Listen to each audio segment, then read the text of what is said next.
তামিম ইকবাল হয়তো অন্যভাবে বলতেছিলেন কথাটা, আমরা অন্যভাবে নেগেটিভ ভাবে নিয়ে নিয়েছি। তাকে দালাল হিসেবে আখ্যা দেওয়া আমার কাছে মনে হয় না এটা যুক্তিসঙ্গত বলে। সম্মানিত ব্যক্তিরা যা সম্মান পাচ্ছে না ঠিক মতো। যেটা খুবই কষ্টদায়ক, কারণ আমরা জানি যে তামিম ইকবাল অনেক বড় একজন খেলোয়াড় আমাদের বাংলাদেশে, এবং ওনার অনেক রান এবং অনেক প্রায় কষ্ট করেছেন বাংলাদেশ টিমের জন্য। আসলে বিসিবি পরিচালক যে উনি বলেছেন যে ভারতের দালাল, আসলে এটা ঠিক না। উনি হয়তো তামিম ইকবাল হয়তো অন্যভাবে বলতেছিলেন কথাটা, আমরা অন্যভাবে নেগেটিভভাবে নিয়ে নিয়েছি।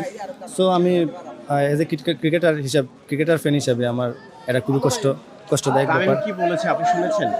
আমি বেশ স্কুল করি নাই, বেশি শুনি নাই আর কি, জাস্ট শুনছি যে ওনাকে দালাল বলা হয়েছে, ইন্ডিয়ার দালাল। সো এটা খুবই কষ্টদায়ক। সো আমি দেখেছি অনেক বাংলাদেশের অনেক ন্যাশনাল প্লেয়ার পোস্ট করছেন ওনার জন্য, ওনাকে যে ভারতীয় দালাল আখ্যা দেওয়া হয়েছে।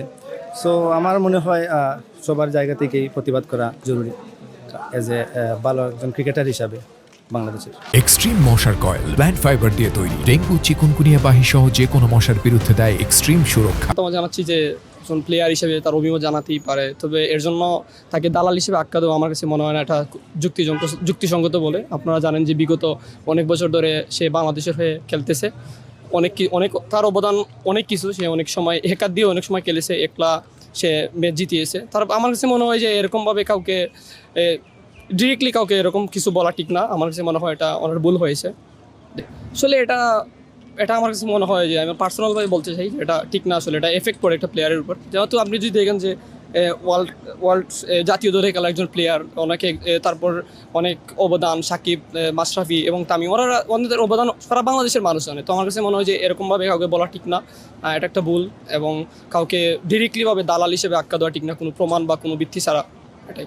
উনি ডিরেক্টলি তামিমের বিষয়ে নিয়ে ফেসবুকে স্ট্যাটাস দিয়েছেন, উনি ভারতীয় এক দালাল। তামিম কি বলেছিল?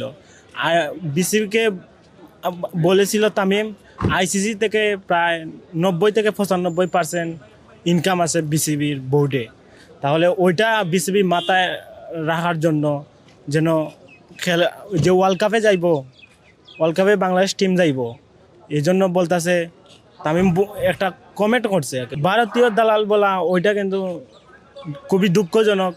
একজন সাবেক অধিনায়ক, বাংলাদেশ ন্যাশনাল টিমের সাবেক অধিনায়ক, ওনাকে ভারতীয় দালাল বলা খুবই দুঃখজনক। তামিমকে এভাবে ভারতীয় দালাল বলা সত্যিই ঠিক হয়নি, কারণ উনি একজন সিনিয়র প্লেয়ার এবং বাংলাদেশের অভিজ্ঞ ব্যাটসম্যান। যেহেতু নতুনরা আসছে, পুরাতনরা জায়গা ছেড়ে দিতে হবে, এটাই নিয়ম। তারপরও আমরা যাতে তাদের ভুলে না যাই, তাদের অবদান যাতে ভুলে না যাই। কিন্তু রিসেন্টলি যে ইস্যুটা তৈরি হয়েছে, আমরা এটার তীব্র নিন্দাও জানাই, আবার যে এটা বলাটা তার ঠিক হয়নি। যেমন সম্মানিত ব্যক্তিরা যা সম্মান পাচ্ছে না ঠিক মতো, যে ঠিকভাবে যেখানে